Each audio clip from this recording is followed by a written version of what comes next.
Hello everyone, good evening. তোমরা সবাই কেমন আছো? আশা করছি ভালো আছো। তো আমরাও ভালো আছি। Welcome back to our channel Deepali Fauji wife. আজকে একটা নতুন ব্লগ নিয়ে আবার চলে এসেছি তোমাদের সামনে। তো আশা করছি আজকের ব্লগটা অনেক ভালো লাগবে। ভালো লাগলে অবশ্যই লাইক, কমেন্ট, শেয়ার আর সাবস্ক্রাইব করে আমার পাশে থেকো। তো এখন বাজে সন্ধ্যার পরেই একটু আর কি ব্লগটা শ্যুট করছি। তোমরা তো জানো যে বাচ্চা না ঘুমালে আমি কোনো কিছু শ্যুট করতে পারি না, যার জন্য ডেলি ব্লগও করতে পারি না। আর এখানে একটু সাউন্ড আসছে, আমার পাশে একটা বাচ্চা মেয়ের বার্থডে রয়েছে, তো সেই জন্য তো আওয়াজ একটু আসবে। তো আজকে একটু ম্যানেজ করে নিও, ঠিক আছে? তো আমি যাইনি, হাজব্যান্ড আর মেয়ে গেছে সাইডে, একদম পাশের কোয়ার্টারটায় আমার ছেলে ঘুমিয়ে আছে, যার জন্য আমি যাইনি, ঠিক আছে? তো আজকে আমি তোমাদের সঙ্গে শেয়ার করব প্রেগনেন্সি অবস্থাতে বেবি ঠিক মানে কত সপ্তাহের মধ্যে নড়াচড়া করে, আর গর্ভাবস্থায় যদি বেবি কম নড়াচড়া করে, ঠিক আছে, তাহলে কি কি করা উচিত সেই সমস্ত নিয়েই বলবো। আর তোমরা দেখবে প্রেগনেন্সিতে অনেক সময় বেবি নড়াচড়া করে না, কম নড়াচড়া করে, কি কি কারণ থাকতে পারে সেই সমস্ত বিষয় নিয়ে আজকে আলোচনা করব। আর আমারও কিন্তু এরকম হয়েছিল, একটা সময় গিয়ে আমার বেবি কিন্তু নড়াচড়া করছিল না। তো আমি ঠিক কী কী করেছিলাম বা কী কী করতে হয়েছিল আমাকে, সেই সমস্ত কিছু শেয়ার করব, ঠিক আছে? তো প্রথমত আমরা যখন প্রেগনেন্ট হই, যখন জানতে পারি আমাদের পিরিয়ড মিস হওয়ার পরে যে আমরা মা হতে চলেছি, তখন যখন আমরা ডক্টরের কাছে যাই ফার্স্ট, সেটা যখন আমরা জানতে পারি তারপরে কিছুদিনের পরে কিন্তু আমরা ডক্টরের কাছে যাই। গিয়ে তখন কিন্তু একটা জিনিসই মনে হয় যে আমরা প্রেগনেন্ট, সেটা কনফার্ম হওয়াটা সবথেকে বেশি জরুরি।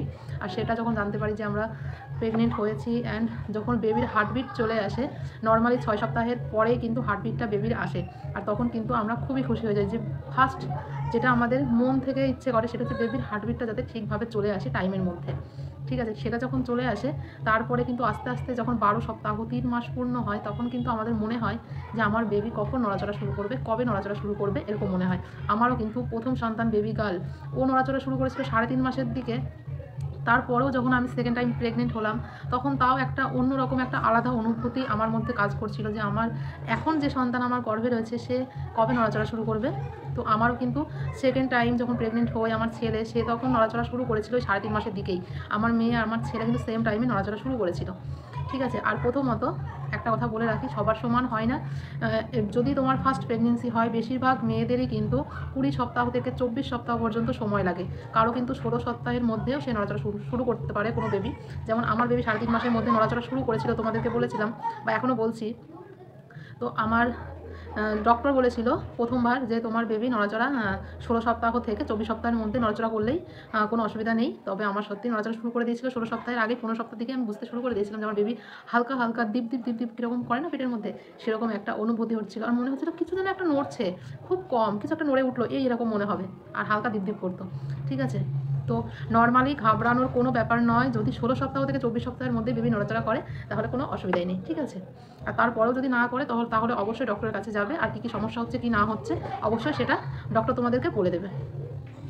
নেক্সট বেবির যখন নড়াচড়া শুরু করে, ওই যে দীপ দীপ দীপ দীপ আওয়াজ হয়, আর মনে হয় যেন কিছু একটা পেটের মধ্যে নড়ছে, এরকমই মনে হয়। তারপরে যখন প্রথম দিকে তো এরকমই নড়াচড়া করবে হালকা, তারপরে যখন তোমার সেকেন্ড টাইমিস্টার চলবে, তখন কিন্তু তোমার বেবি প্রচুর পরিমাণে কিক মারবে, লাথি মারবে, পেটে লাথি মারবে, মাথা দিয়ে ঠেলবে, ঠিক আছে? এরকম জোরে জোরে কিক মারবে, আর পেটটা ঠিক রকমভাবে নড়ে উঠবে, পেটের ভিতরের মধ্যে কিছু একটা খেলে গেল, এরকম একটা মনে হবে, ঠিক আছে? সেকেন্ড টাইমিস্টারে। তারপরে যখন 34 সপ্তাহের পরে, যখন তোমার 9 মান্থ পড়ে যাবে না, 36 সপ্তাহের সময় লাস্টের দিকে, তখন কিন্তু তোমার বেবি নড়াচড়া কমিয়ে দেবে। তার কারণ জরায়ুটা বড় হচ্ছে, আর তোমার পেটের ভিতরে জায়গাটা কম হয়ে আসে, বেবির ওজন বৃদ্ধি পাচ্ছে, বেবিটা বড় হচ্ছে, যার জন্য জায়গাটা কিন্তু কম হয়ে আসে। সেই জন্য কিন্তু বেবি নড়াচড়া কম করবে, কিন্তু জোরে কিক মারবে না, তবে হালকা মুভমেন্ট শেষ অল টাইম করতেই থাকবে। দিনে যদি 10 থেকে 12 বার নড়াচড়া করে বেবি, তাহলে কিন্তু বেবি একদমই সুস্থ থাকে। ডক্টর আমাকে বলেছিল তুমি 28 সপ্তাহ যেই তোমার শুরু হবে, তখন থেকে তুমি কাউন্ট করবে তোমার বেবি ঠিক দিনে কতবার নড়ছে।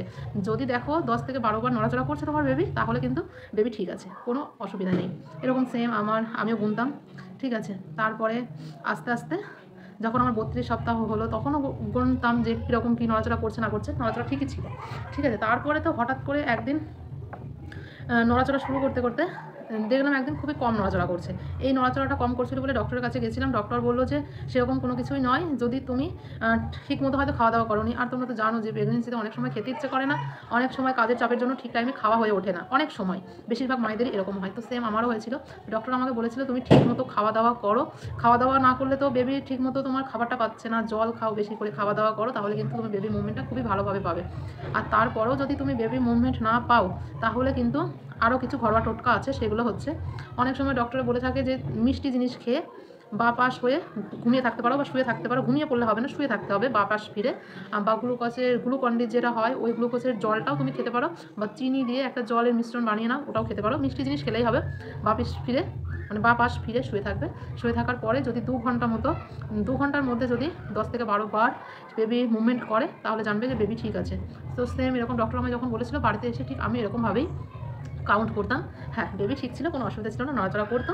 তারপরে কিন্তু এরকম তোমরাও করবে, যখন দেখবে তোমাদের বেবি মুভমেন্ট করছে না, যদি অসুবিধা হয় এরকম, তাহলে কিন্তু তখন তোমরা এরকম দেখবে, কোনো মিষ্টি জিনিস খেয়ে নিয়ে তারপরে তোমরা দেখবে তোমাদের বেবি নড়াচড়া করছে কিনা।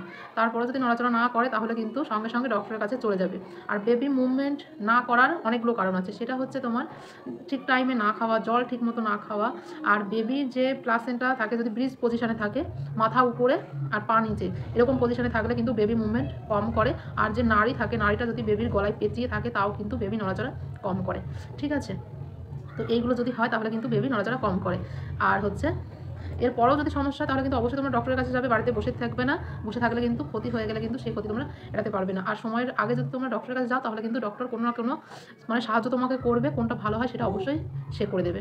ঠিক আছে, তো আরও কিছু কারণ আছে যেগুলো যেসব কারণের জন্য বেবি খুব কম নড়াচড়া করে। তার মধ্যে একটা কারণ হচ্ছে হাইপার টেনশন বা ডায়াবেটিস, সুগার, যেটাকে বলে সুগার থাকলে মায়ের, বা হাইপার টেনশন বেশি টেনশন করলে, আর যদি কোনো নেশা করে, যেমন সিগারেট খাওয়া, মদ খাওয়া, এই সমস্ত জিনিস যদি মা খায় প্রেগনেন্সিতে, তাহলে কিন্তু বেবি মুভমেন্ট কম করে। আর বলেছিলাম নাড়ি পেঁচিয়ে থাকলে। আর সবথেকে ইম্পর্টেন্ট একটা কারণ হচ্ছে আমরা তো দিনের বেলায় কাজ করি, তখন কিন্তু আমরা দেখি না বলতে হয়তো দেখি, তারপরেও কাজের মধ্যে বেবি যে কখন মুভমেন্ট করছে সেই জিনিসটা অতটাও আমাদের খেয়াল থাকে না। তারপরে আরেকটা ইম্পর্টেন্ট জিনিস হচ্ছে, সেটা হচ্ছে আমরা যেমন ঘুমাই, বেবিরাও কিন্তু ঘুমায়। বেবিরা কিন্তু প্রায় 40 থেকে 60 মিনিট, 1 ঘন্টা মতো বেবিরাও কিন্তু ঘুমায়। ঠিক আছে, সেই টাইমটাতে কিন্তু বেবি নড়াচড়া করে না। তো ওই টাইমটা যদি বেবি নড়াচড়া না করে, তাহলে কিন্তু কোনো সমস্যা নেই। ডক্টর আমায় বলেছিল, যখন আমার সমস্যা হয়েছিল, বেবি নড়াচড়া করছিল না, যখন আমি গেছিলাম, তখন কিন্তু বলেছিল যে বেবিরাও কিন্তু ঘুমায়। ঠিক আছে, সেই টাইমটায় বেবি নড়াচড়া করে না।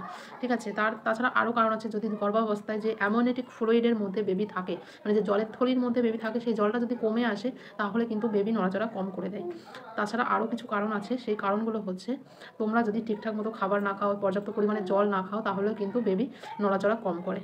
ঠিক আছে, এছাড়াও যদি ইউটেরাসে কোনো অপারেশন হয়ে থাকে, বা ইউটেরাসে মায়েদের যদি কোনো সমস্যা থাকে, তাহলে কিন্তু বেবির মুভমেন্ট কম হতে পারে। ঠিক আছে, তো আমার যখন বেবি মুভমেন্ট কম হচ্ছিল, তখন আমার 8 মাস চলছিল, তো আমি ডক্টরের কাছে গেছিলাম। ডক্টর ফার্স্ট কিন্তু আমার বেবি মুভমেন্ট করছে কিনা, ওটা যে মেশিনটা থাকে, ওটার সাহায্যে কিন্তু আমার পেটে দিয়ে চেক করে নিয়েছিল। চেক করার পরে কিন্তু সাউন্ডটাও চেক করে নিয়েছিল, অ্যান্ড ফেটাল হার্টবিট সেটাও ঠিকভাবে চলছে কিনা, সমস্ত কিছু চেক করে নিয়েছিল। আর সমস্ত কিছু ওকে ওকে ওকে ওকে তখন সমস্ত কিছু ঠিক ছিল। ঠিক আছে, তো গেলে এগুলো আগে চেক করে। আর যদি মায়ের কোনো সমস্যা থাকে বা বেবির কোনো সমস্যা থাকে, তাহলে কিন্তু তখন ওরা কিন্তু ফার্স্ট আল্ট্রাসাউন্ড তোমাদেরকে একটা দেবে, তখন কিন্তু দেখতে হবে আল্ট্রাসাউন্ড করে সমস্ত কিছু ঠিক আছে কিনা বেবির। ডক্টরের কাছে গিয়েছিলাম যখন, তখন কিন্তু আমার আল্ট্রাসাউন্ড করিয়েছিল, বেবির হার্টবিট চেক করেছিল, সাউন্ড চেক করেছিল, সমস্ত কিছু চেক করেছিল। ঠিক আছে, তো তোমাদেরকে বললাম যে যদি এরকম বেবি মুভমেন্ট কম হয়, তখন কিন্তু তোমরা চিনির জল বা গ্লুকোজের জল খেয়ে নিয়ে 2 ঘন্টা বা পাশ ফিরে শুয়ে থাকলে, যদি দেখো 10-12 বার যদি তোমাদের মুভমেন্ট করে 2 ঘন্টার মধ্যে, তাহলে কিন্তু বেবি ঠিক আছে। আর তাছাড়া যদি না করে, তাহলে কিন্তু তোমরা অবশ্যই ডক্টরের কাছে যাবে। আর ডক্টর যদি তোমাদেরকে জানিয়ে থাকে যে তোমাদের হাই রিস্ক প্রেগনেন্সি এটা, তাহলে কিন্তু অবশ্যই বেবি মুভমেন্ট কম হয়ে গেলে কোনো কিছু চেক না করে আগে কিন্তু ডক্টরের কাছে যাবে। ঠিক আছে, আশা করছি তোমাদের ভিডিওটা আজকে অনেক ভালো লাগবে। ভালো লাগলে অবশ্যই লাইক, কমেন্ট, শেয়ার আর সাবস্ক্রাইব করে দিও। আর বাবু কান্না করছে, খাওয়াবো আমি এখন ওকে। চলো, বাই।